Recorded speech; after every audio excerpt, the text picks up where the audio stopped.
Hello, dear colleagues. To begin, I'd like to thank the organizers of this conference and especially Professor Oleg Vladimirovich Kolokov for opportunity to participate at the conference of such level. Our universities have been cooperating for several years, and our colleagues visited your country, your city, in the frame of academic mobility programs. And on behalf of our university, I'd like to thank your university for cooperating. So I'd like to say some words about our country, Kazakhstan. Our country is located in Central Asia, in the heart of Eurasian continent. And our city, Aktobe, is located in west part. Our city is rich in natural resources, including oil, natural gas, as well as a large deposit of chromium, ranked second in the world. And I'd like to say that our city is a native city of the world-famous singer, Dimash Kudaibergen. So let me start. Report is called Work Experience of the Multiple Sclerosis Office in Aktobe, Kazakhstan. These are photos of our city. So, multiple sclerosis is the most common chronic inflammatory disease of the central nervous system, affecting more than 2 million people worldwide. MS primarily affects young adults, with the average age of onset at 30 years. Women are affected at 3 times the rate of men. Long-term prognosis is poor. At 25 years after diagnosis, about half of patients will require permanent use of a wheelchair. Risk factors are a combination of genetic susceptibility and environmental factors. The diagnosis of multiple sclerosis is based on neurological symptoms and signs, alongside evidence of dissemination of central nervous system lesions in space and time. Currently, there is no cure for the disease, but much can be done to help manage symptoms. Treatment will vary depending on the severity of symptoms experienced and may change over time as the disease progresses. Medications that modify the progression of multiple sclerosis and reduce the number and severity of relapses are known as disease-modifying drugs, DMDs. Currently, all DMDs are divided into 2 groups. First-line drugs, they are interferon beta, pegylated interferon, glatiramer acetate, teriflunomide, dimethyl fumarate. And second-line drugs includes natalizumab, fingolimod, alemtuzumab, mitoxantrone, acrelizumab, and cladribine tablets. So the problem of multiple sclerosis is a socially significant problem, and there are a lot of investigations are conducting all over the world. So at our department, we also provided such kind of scientific work, and it was called Clinical and Immunological Characteristics of the Cause of Multiple Sclerosis. It was also the topic of my PhD thesis. And the objective of this study was to study the influence of interferon binding, interferon neutralizing antibodies, and biomarkers of MS activity on the clinical course of the disease. Scientific supervisors of our work were Doctor of Medical Science, Professor Kabdrahmanova Gulnar Bayanovna, and foreign scientific advisor was Professor Slavomir Michalak, from Poznan University of Medical Science. So during our study, we found out such kind of results. The binding antibodies were found at 35% of patients, and neutralizing antibodies presented 30% of patients. At the same time, 5% of health controls also presented neutralizing antibodies. We can explain this fact with those that neutralizing antibodies can be produced against our own endogenous interferons. So we also observed proteins, interferon-inducible proteins, which can be the indicator of effectiveness of interferons. So the first protein was viperin. Viperin is an interferon-inducible protein, and also it is antiviral protein.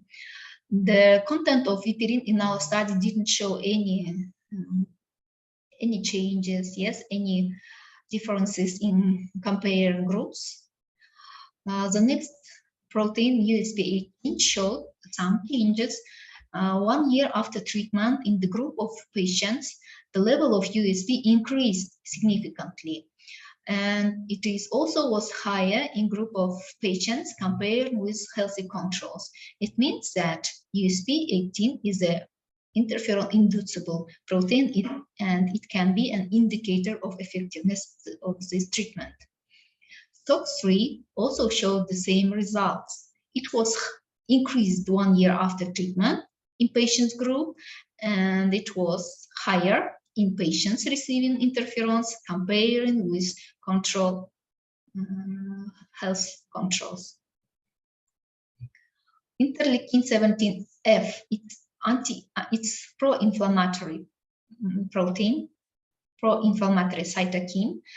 The level of interleukin-17F before treatment can be the indicator of ineffective interferon therapy in future. So in our study, interleukin-17F didn't show any changes, and it means that maybe interferon beta works at our patients. On the next level, we compared the level of viperin in two groups of patients. The first one without relapses and the second one with relapses. Our results show that the level of viperin in the group of patients with relapses was higher. And we can explain these results that long-term prolonged interferon therapy can lead to suppression of the synthesis of endogenous interferons. So on the next level, we compare it.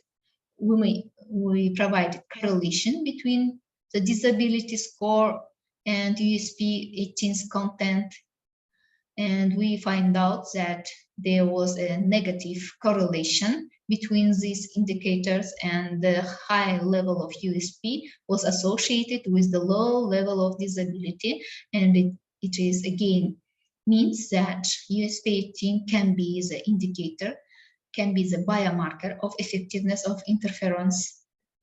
The next, SOX3 also showed the negative correlation.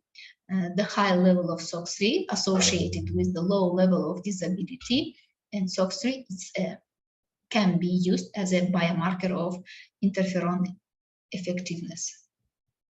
On the next level, we provided ROC analysis of the association of viperin with the relapses, and it showed that with high sensitivity and high specificity and criterion was 0.2. It means that the level of viperin higher than 0.2 can be a risk for relapses. So all neurologists in the world pay close attention to MS, which is due firstly to a steady increase in the number of patients in many populations, and secondly to a significant improvement in the prognosis for MS. A system of specialized care for MS patients has been established in most countries. Centers, societies, associations, and schools for MS patients and their relatives are functioning. The objective of these centers is to improve treatment and counseling care for patients with multiple sclerosis. So in Kazakhstan, in many regions, such kind of offices were opened, and in our city in 2019, MS office was created on the basis of multi-specialty hospital of Akhtubek. And Professor Gulnar Bayanna works here as a supervisor, and as a physician I work. So main task of the MS office is consultative reception of all MS patients in Aktobe and Aktobe region on a regular basis, as well as patients with suspected MS, providing MS patients with qualified medical care, examination and commissioning of the diagnosis with the participate of the staff of the department, prescription of drugs that change the course of multiple sclerosis, evaluation of the effectiveness and tolerance of this therapy, conducting educational seminars and trainings for doctors of practical healthcare. So there are 106 MS patients are observing in our center. 67 of them are women. The population in Aktobe region is about 900,000 people. So we can say that about 10 MS patients for 100,000 population. Currently, 79 patients are receiving DMDs. From 2008, our MS patients have possibility to get first-line DMDs in the frame of guaranteed amount of free medical care. These drugs are leterambert acetate, interferon beta 1B, 1A, teriflunomide, and peginterferon. Since 2020, the list of DMDs in Kazakhstan has been expanded, and so it includes ocrelizumab and natalizumab. We should say that patients receiving these drugs tolerate these drugs well. And in 2021, the drug cladribine was registered in the Kazakhstan National Formulary. And it means that in the nearest future, our patients will have opportunity to get this drug in the frame of guaranteed free healthcare. So that's all. Thank you for attention. If you have any questions to me, I'm ready to answer. Thank you very much.